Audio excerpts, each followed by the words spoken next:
Hello everyone, welcome to my YouTube channel. You must have seen my first video for class 9th students in science, Matter in our Surroundings.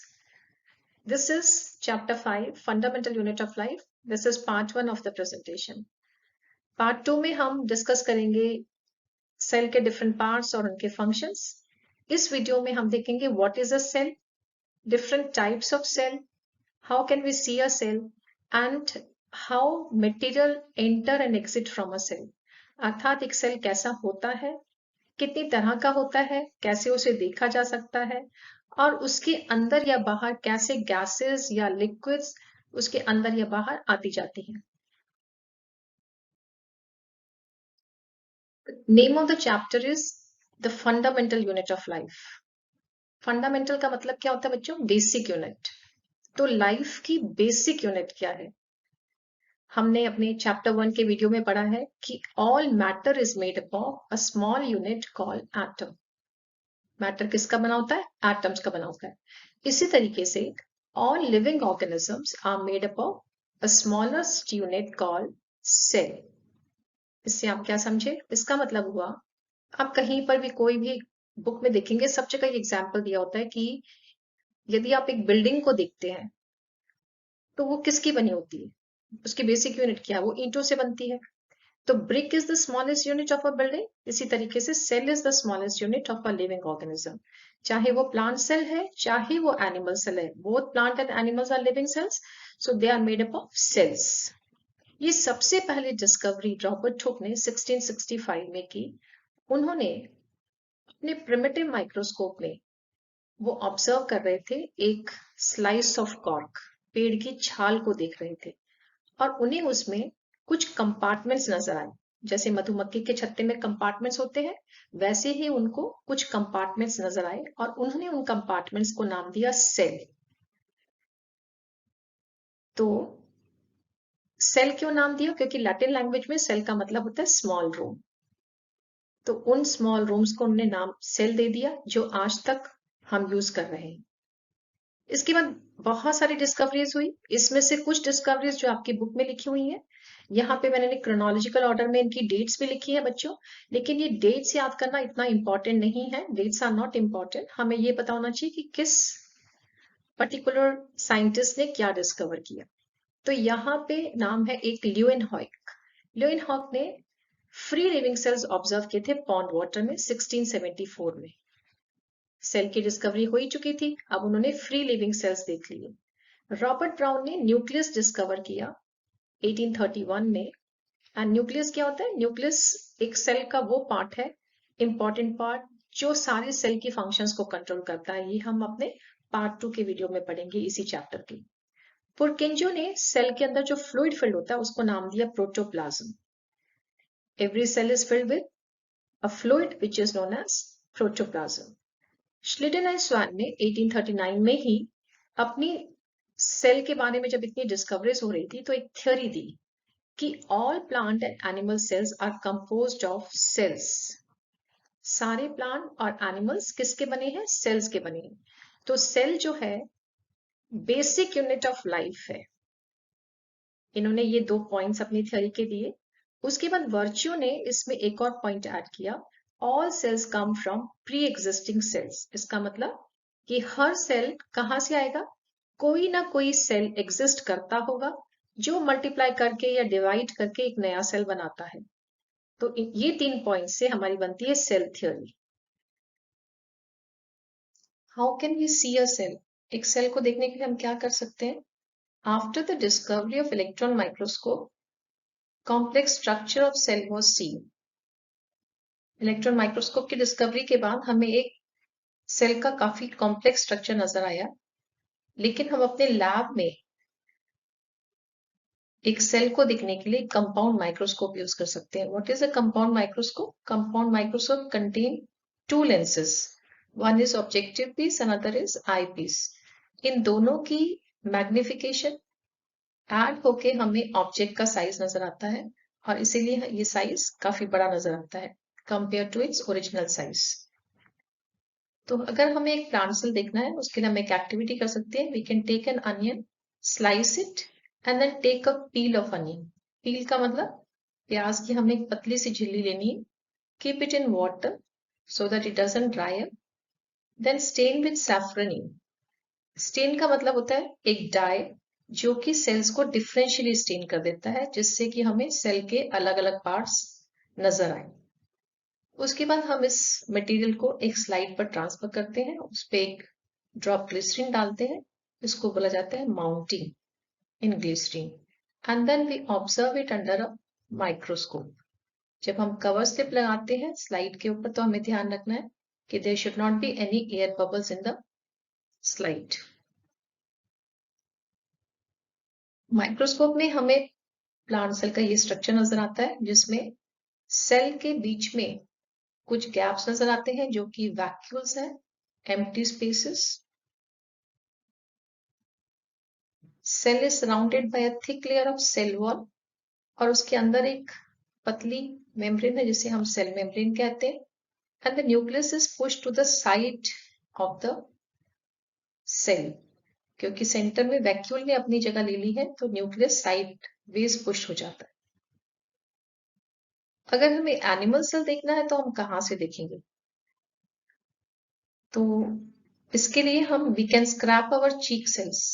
Cheek cells are very soft, हमारे inside cheeks जो हैं वो आराम से निकल सकते हैं if we rub them with a spatula after rinsing a mouth. हमें उसको स्टेन करना है मिथिलिन ब्लू से, जैसे हमने प्लांट सेल को किया था वैसे ही हमें मिथिलिन ब्लू से इसको स्टेन करना है so that the cells are differentially stained. Then mount it glycerin, same procedure, and then observe under the microscope.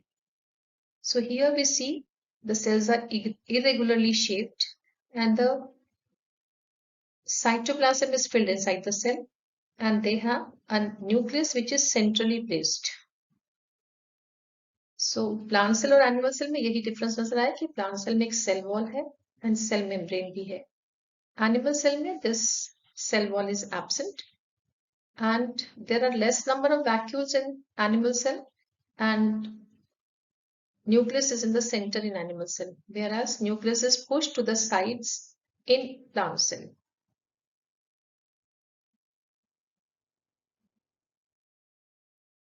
Cell के मेन पार्ट्स देखने के बाद एक दिमाग में क्वेश्चन आता है, क्या सभी सेल एक तरह के होते हैं? What is the shape of a cell? So there are different shapes of a cell depending on the function they perform. बहुत ही तरह के सेल्स होते हैं। यहाँ पे मैंने कुछ सेल्स बनाए हैं जो आपकी एनसीईआरटी में भी दिए हुए हैं। इसके अलावा भी बहुत सारी शेप्स और सेल्स की होती हैं, जैसे कि सेल स्फेरिकल है, ओवम का सेल आप देख सकते हैं यहाँ पे जो बिल्कुल एकदम गोल है, 3 डायमेंशनली वो स्फेरिकल नजर आता है। पॉलीगनल होते हैं with many angles. Spindle shape है जैसे कि मसल सेल है हमारा with nucleus in the centre. Irregularly shaped है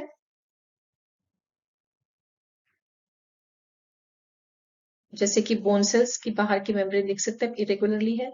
स्पर्म सेल्स है with a tail. Fat cells also circular. Amoeba has no definite shape and it can change its shape also. This also we have studied in our junior classes also. Nerve cell जो है ये भी सामने से देखिए इसकी shape जो है एक स्टार शेप जैसी है और पीछे it also has a tail. तो there are so many shapes of a cell, जहां पर ये होते हैं उसी तरह का ये काम करते हैं। हमने प्रीवियस स्लाइड में देखा कि सेल का एक बेसिक स्ट्रक्चर है and every cell is made up of a cell membrane, a fluid is filled inside it which is known as cytoplasm and a darkly stained body nucleus. तो हर cell का एक basic structure cell membrane, cytoplasm और nucleus. ये cells कितने बड़े होते हैं? सेल्स का अगर डिफरेंट शेप है, इनके साइजेस भी बहुत ज्यादा डिफरेंट होते हैं। जो स्मॉलेस्ट सेल है वो प्लूरोनिमोनिया का है which is of approximately the size 0.2 micrometer. Micro means 10 raised to power minus 6. तो बहुत ही छोटा है ये साइज जो हम अपनी आंखों से नहीं देख सकते। और सबसे लार्जेस्ट सेल क्या होता है? Egg of an ostrich. Egg of an ostrich is also a single cell और उसका साइज 18 सेंटीमीटर जितना बड़ा हो सकता है। तो इतना वेरिएशन सेल्स के साइजेस में है, स्मॉलेस्ट से लार्जेस्ट के बीच में। Where are this cells found in organisms? ये कहाँ पाए जाते हैं ऑर्गेनिजम्स में cell? Complete organism is made up of cells. पूरा ऑर्गेनिज्म ही सेल्स का बना होता है। कुछ ऑर्गेनिज्म सिंगल सेल्ड होते हैं, उनको हम यूनिसेलुलर कहते हैं। For example amoeba is unicellular, paramecium is unicellular, chlamydomonas is unicellular, and there are many more unicellular microorganisms. बाकी जो ऑर्गेनिजम्स है दे आर मेनी सेल्ड, वो बहुत सेल्स के बने हुए हैं, इसलिए हम उन्हें मल्टी सेलुलर कहते हैं। For example fungi, invertebrates, fishes, birds, mammals, all are multicellular. In the previous slide, we have studied that cells have a basic structure of cell membrane, nucleus, and cytoplasm. Do all the cells look alike? क्या सभी cells एक जैसे दिखते हैं? नहीं, कुछ cells में कुछ difference होता है. We have two different categories of cell. One is prokaryotes, another is eukaryotes. Prokaryotes means primitive nucleus, and eukaryotes are developed organisms. So इनमें difference क्या है? Prokaryotes जो है they are smaller in size. The size of prokaryote is smaller and it is approximately 1 to 10 micrometers, whereas the size of eukaryotes is 5 to 100 micrometers. They do not contain membrane-bound organelles. What are organelles? Organelles are structures of cell which do all the functions of cell. Cell organelles हम किसे कहते हैं? Cell के वही parts जो cell के अंदर है और वो सेल के सारे काम करते हैं, जैसे कि nucleus, lysosome, Golgi apparatus, mitochondria, ये सभी सेल के काम करते हैं। तो मेम्ब्रेन बाउंड ऑर्गेनेल्स प्रोकैरियोट्स में एब्सेंट होते हैं। What is membrane bound? एक मेम्ब्रेन जिसके अंदर कुछ फ्लूइड फिल्ड है या कुछ मटेरियल है, इसको इस पार्ट को हम एक ऑर्गेनेल कहते हैं। इस तरह के मेम्ब्रेन बाउंड ऑर्गेनेल्स प्रोकैरियोट्स में एब्सेंट है, but they are present in eukaryotes which are nucleus, lysosome, mitochondria, Golgi apparatus, etc. Prokaryotes have only one chromosome. Chromosome is a structure which carries the genetic material. इसे हम part 2 में पढ़ेंगे।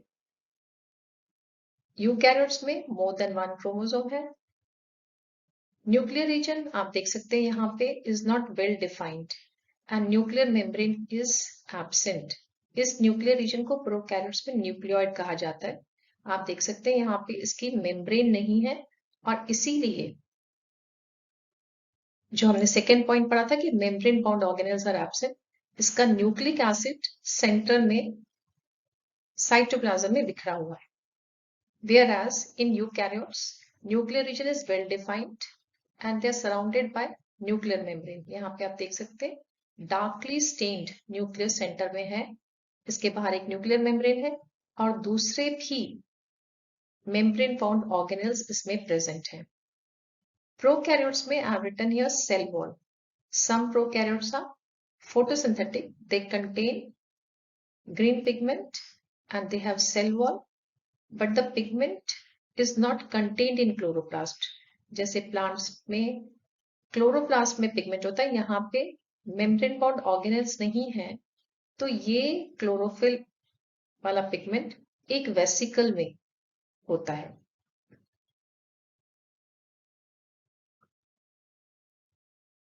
इसी previous slide में हमने पढ़ा कि cell membrane is the outermost layer of a cell. तो ये सेल मेम्ब्रेन क्या काम करती है इस स्लाइड में देखते हैं। Cell membrane is outermost layer of animal cell, but cell wall is the outermost layer of a plant cell. Cell membrane के बाहर एक और लेयर होती है प्लांट्स में जिसे हम सेल वॉल कहते हैं। तो क्योंकि ये आउटरमोस्ट लेयर है, ये सेल को शेप देती है। सेल मेम्ब्रेन या सेल वॉल सेल को शेप देती है। अभी हमने डिफरेंट शेप्स देखी थी पीछे, ये शेप्स इन सेल मेम्ब्रेन के कारण है। और यही cell membrane entry and exit of materials को कंट्रोल करती है। Cell membrane controls the entry and exit of materials because it is selectively permeable. So what do you mean by selective permeable? It allows the entry of some substance and do not allow entry of other substances. ये कुछ substances को अपने अंदर से आने देती है और कुछ को नहीं आने देती। इसी को हम बोलते हैं selectively permeable. It maintains turgidity of a cell. अगर एक सेल के अंदर फ्लूइड भरा होता है तो वो सेल कैसा होता है? टर्जिड हो जाता है, बेलून लाइक स्ट्रक्चर हो जाता है और वो सेल को टर्जिडिटी देता है, शेप देता है, एक प्रेशर देता है। It gives cell membrane is the protective layer, क्योंकि आउटरमोस्ट लेयर है तो ये सेल को प्रोटेक्शन देती है। अब ये सेल मेम्ब्रेन अभी हमने ऊपर पढ़ा entry and exit of materials करती है, तो यहां हम पढ़ेंगे गैसेस कैसे सेल मेम्ब्रेन के अक्रॉस जाती है। सेल मेम्ब्रेन के across carbon dioxide and oxygen can move without the use of energy और इस प्रोसेस को हम बोलते हैं डिफ्यूजन। तो movement of spontaneous movement of gases from a region of high concentration to a region of low concentration is called diffusion.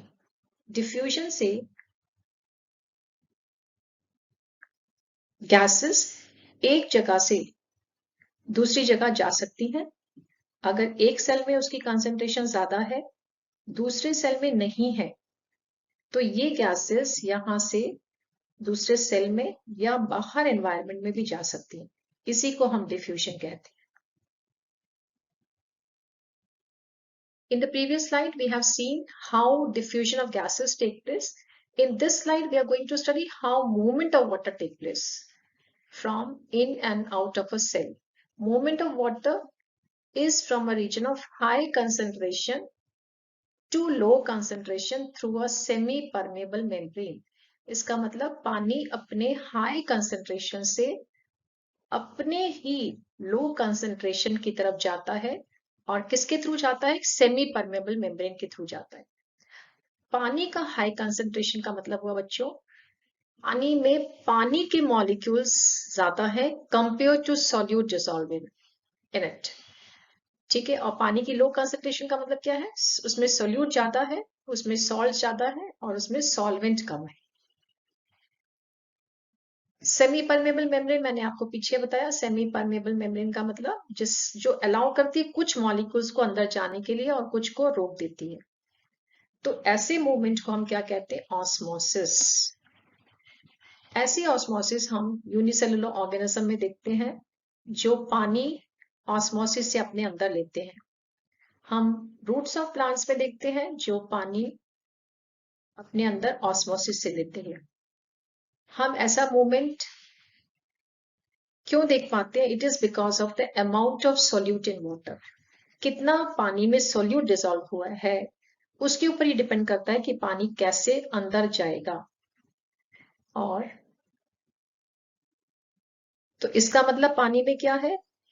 पानी makes a solution of solute and solvent और इसी से उसकी कंसेंट्रेशन निर्धारित होती है। आप सभी ने रूह अफ़ज़ा पिया होगा। रूह अफ़ज़ा में अगर आप मार्केट से उसे लेके आते हैं, आप उसी को ऐसे ही डायरेक्टली नहीं पी सकते। आप उसमें या तो पानी नहीं तो मिल्क उसमें मिक्स करके उसको पीते हैं। क्यों? बिकॉज इतना कंसंट्रेटेड सॉल्यूशन को आप नहीं पी सकते, तो उसकी कंसंट्रेशन को हम कम कर रहे हैं because it is highly concentrated. इसी तरीके से अगर किसी सॉल्यूशन में सोल्यूट ज्यादा है compare to solute present inside the cell, तो water will come out of the cell. Water cell के बाहर निकल आएगा और ऐसे सॉल्यूशन को हम हाइपरटोनिक सॉल्यूशन बोलते हैं। अगर एक सेल है और उसके बाहर सॉल्यूशन में कंसंट्रेशन ज्यादा है तो ये सेल से पानी बाहर निकल आएगा क्योंकि पानी की मात्रा सेल के अंदर ज्यादा है। इसके ऑपोजिट अगर सोल्यूट की मात्रा सॉल्यूशन में लेस है,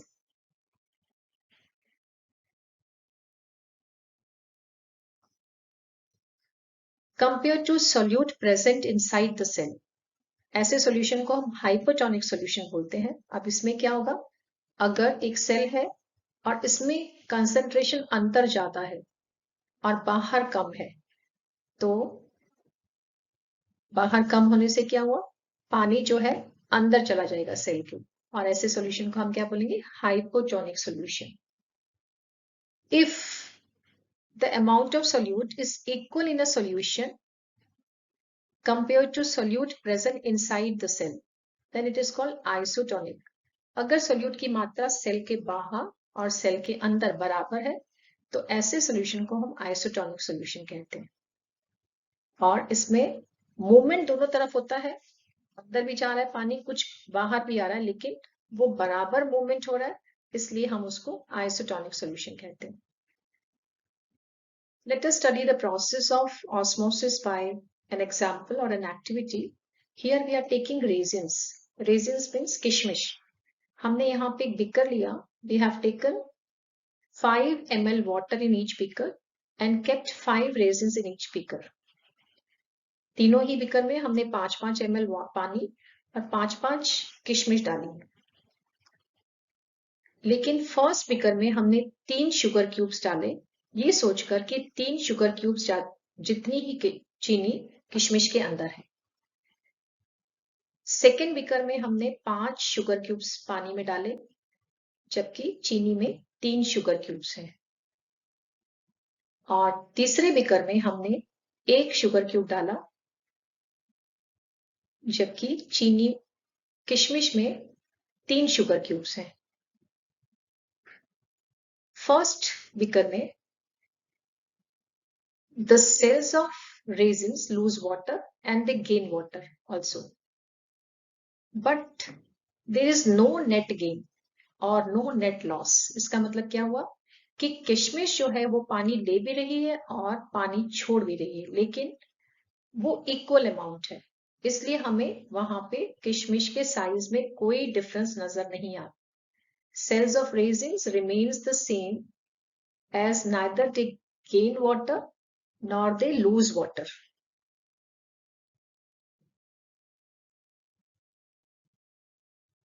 Because concentration of water outside the cell is equal to concentration of water inside the raisin. ऐसे सॉल्यूशन को हम क्या बोलते हैं, आइसोटोनिक सॉल्यूशन बोलते हैं। दूसरे फिगर में जहां पे हमने 5 शुगर क्यूब्स डाले, वहां पे हम देखते हैं कि हमारे रेजिन्स जो हैं वो श्रिंक हो गई, उनका साइज छोटा हो गया। क्यों?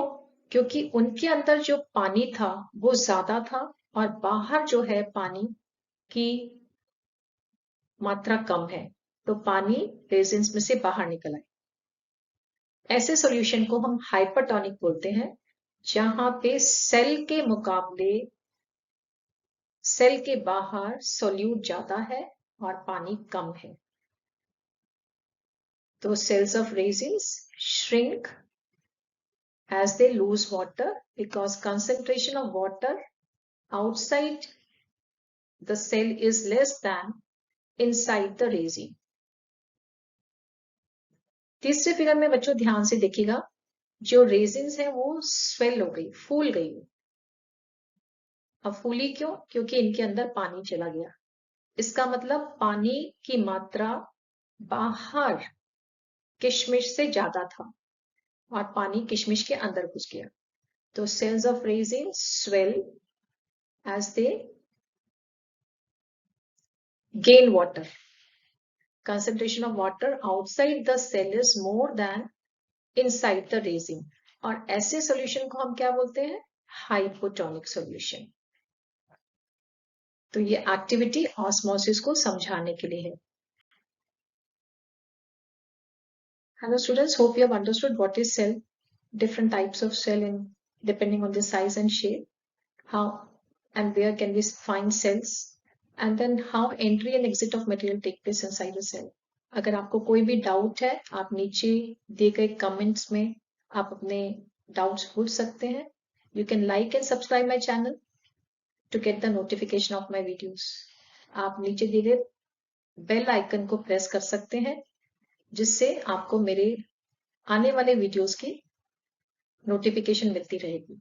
Thank you for watching this video.